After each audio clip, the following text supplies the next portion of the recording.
Estamos preparando bem esse jogo. O Vitor está mostrando o que ele quer e a gente vai fazer da melhor maneira para a gente poder vencer. Nosso momento não é o melhor pelos resultados que acabaram acontecendo nos últimos jogos. Mas que não está faltando trabalho, está todo mundo focado e se dedicando ao máximo, porque eu acredito nisso, né? Que só tem um caminho para chegar ao sucesso. Esse caminho se chama trabalho. Todo jogo é uma final, a gente precisa entrar com esse pensamento. Eu acho que o mais importante é que a gente consiga continuar evoluindo. Pitaco é torcer para o Flamengo vencer para ser campeão logo da Taça Guanabara. Isso é que importa. Eles saberem que é mais um título. A Taça Guanabara sempre foi um título. Tomara que eles entendam isso de poder ir lá e ganhar e poder fazer a torcida comemorar.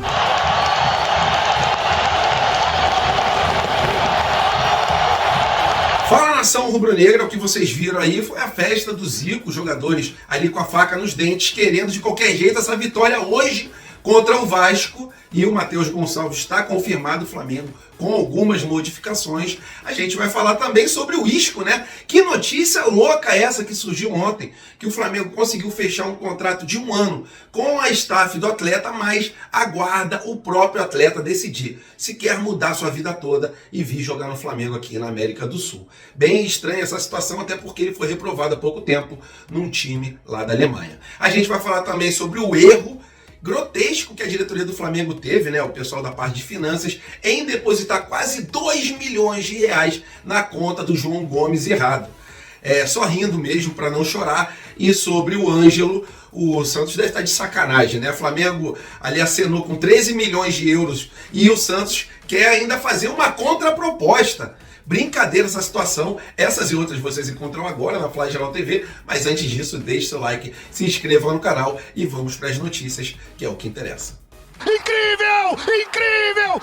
Nada é impossível! Isso aqui é Flamengo! E agora, nação, olha que notícia maluca que surgiu na data de ontem, que dá conta de que o Flamengo fechou um acordo com a staff do jogador Isco. Depois de uma longa negociação, o Flamengo que já tinha tentado 2 vezes a contratação desse atleta, agora com esse acordo fechado com a staff, que essa notícia veio de um portal espanhol chamado Diário Gol, o Flamengo e a staff do atleta só aguarda a decisão do próprio jogador. E isso porque o jogador de 30 anos ele está em dúvida se vem para o Brasil ou não. Isso porque ele tem medo de não se adaptar e medo também de não jogar. Só que eu abro um alerta para vocês. Ele tinha fechado um acordo há pouco tempo com um time chamado União Berlim.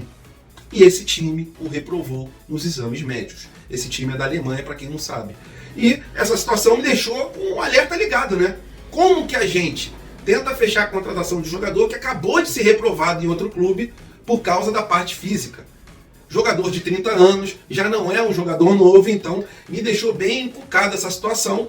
Se ele chegar inteiro, vai ser muito bem-vindo, até porque a gente precisa de um meio-campo com essas características, um jogador criativo, jogador que já jogou muitos anos, mais de 300 jogos pelo Real Madrid, tem uma experiência significativa e se tiver bem fisicamente, vai ajudar muito o time do Flamengo, na minha opinião. Só que esse alerta fica ligado, né? O que vocês acham dele ter ido há pouco tempo para um outro clube e ter sido reprovado nos exames médicos? Será que não é uma enrascada, uma furada para o time do Flamengo? Contratar um jogador desse quilate, com certeza, não vai ser um salário baixo. E aí, se ele não jogar? A preocupação dele é uma preocupação cabível, né? Já que a parte física dele não deve estar aquela maravilha toda.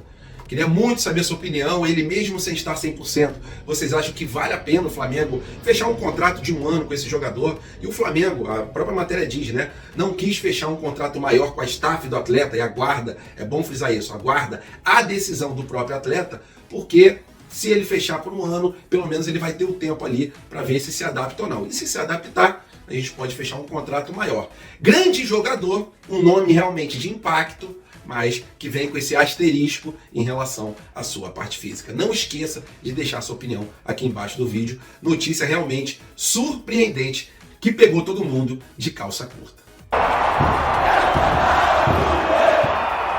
E nação rubro-negra, chegou o grande dia da gente fazer aquele clássico, o principal clássico entre os times do Rio.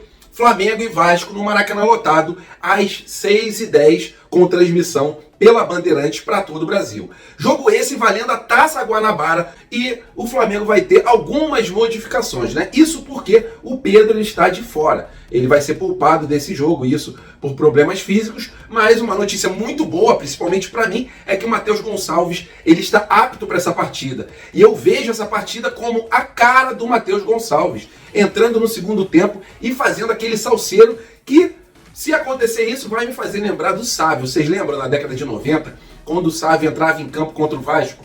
Ele fazia um salseiro, pegava a bola, saía driblando. Lembra muito o que aconteceu com o Matheus Gonçalves na partida da Recopa Sul-Americana. Então, estou enxergando ele entrando no segundo tempo e fazendo aquele salseiro. E o Flamengo deve entrar em campo com aquela escalação de 3 zagueiros, botando ali o Thiago Maia improvisado, deixando aí Ayrton Lucas um pouco mais livre com o Vidal de titular. Vamos lá para a seguinte escalação. No gol, o goleiro Santos. Na lateral direita, Varela. Na lateral esquerda, né, avançado, bem avançado, o Ayrton Lucas. Na zaga do Flamengo, o Davi Luiz ao lado do Fabrício Bruno e o Thiago Maia jogando improvisado. Aí vem ali no meio de campo o Vidal junto com o Gerson voltando para o time. Vamos ver se o Gerson nessa partida realmente ele voltou para o Flamengo, ele volta para o Flamengo, porque até agora ele ainda não retornou para o time rubro-negro, se é que vocês estão me entendendo. Um pouco mais na frente o Arrascaeta, aberto pela direita o Everton Ribeiro e de centroavante o Gabigol. Função essa que ele já fez por anos a fio aqui no time do Flamengo, e com a entrada do Pedro ele teve que mudar um pouco a função, começou a jogar mais ali como um armador. E eu acredito que nessa partida, que vai ser difícil e vai ser um Maracanã muito legal da gente poder ver, lembrando a década de 90, com bastante torcedores do Vasco, a maioria com certeza vai ser do Flamengo, mas vendo o outro lado um pouco mais cheio, né, que a gente não vê aí há anos, né, nem com Botafogo e nem com Fluminense. Acredito eu que vai estar bem dividido, até porque os ingressos foram todos vendidos. Então, para mim, vai ser uma partida muito legal da gente poder ver. Quem gosta de fazer aquela fezinha, pode botar no escanteio aí, que a possibilidade de acontecer um escanteio nos primeiros 20 minutos, ela é bem grande. Acredito eu que o Flamengo vai vencer por 1-0. Queria saber seu palpite para a gente começar a virar a chavinha desse ano de 2023 e, se Deus quiser, começar a embalar, né? Porque até agora tá sofrível para nós, torcedores. Irmão, na boa, não é possível. O Santos deve estar de sacanagem em relação ao Ângelo, né? Depois do jornalista Vini Casagrande trazer a informação de que o Flamengo, a tendência era de fazer uma proposta de 13 milhões de euros por 80% do passe do atleta, o Santos agora quer em torno de 30% a 40% do passe do atleta para poder negociar com o time do Flamengo. Tá de sacanagem, né, Santos? 13 milhões de euros, mais ou menos. Não agrada a vocês e vocês ficando com 20% do atleta? Segundo informações, a alta cúpula ali do Santos entende que uma parte quer a venda do Ângelo para o Flamengo e outra parte só aceita negociar ele com o time lá de fora. Isso porque há um tempo atrás foi oferecido em torno de 18 milhões de euros para o jogador Ângelo, mas com uma situação, 1 milhão de euros a princípio e depois o restante da bolada, caso o time que ele fosse negociado não caísse para a segunda divisão. E aí o Santos não quis. Então eu acho que por causa dessa proposta, né, eles querem um valor maior, porque acreditam que o Ângelo possa arrebentar no time do Flamengo e subir bastante o valor. Mas 13 milhões de euros por 80% do passe, para mim, é além do imaginável. E o Santos agora, de sacanagem com a cara da gente, né? Não é possível querer aí mais 30%, ficar com 40%. Pô, fica com 20% e lambe os beiços. Até porque qual clube brasileiro que tem capacidade de chegar lá e bancar, e vocês sabendo que tem garantias bancárias para poder cobrir qualquer tipo de problema, né? Até porque hoje em dia o Flamengo é bem respaldado na parte financeira. Então, para mim, o Santos está de sacanagem em querer fazer uma contraproposta, ainda mais querendo ficar com 40%, 30% do atleta. 20% para mim tá ótimo, queria saber a sua opinião. Por favor, coloca aqui nos comentários. Cara, é só rindo para não chorar, né? Depois desse erro grotesco em relação ao João Gomes, para quem não sabe, o Paparazzo trouxe a notícia de que o Flamengo fez a transferência para um João Gomes errado. Você já fez alguma vez uma transferência para uma pessoa errada? Eu nunca fiz, porque eu confiro os dados, né? Existe CPF além do nome da pessoa. E o Flamengo fez o depósito no dia 27 de fevereiro no valor de R$1.900.000 para outro João Gomes. Agora eu me pergunto, imagina a cara do cidadão pegando o extrato, vendo ali. Entrou 2 milhões na minha conta. Calma aí, 2 milhões? Você imagina a cabeça desse João Gomes, né?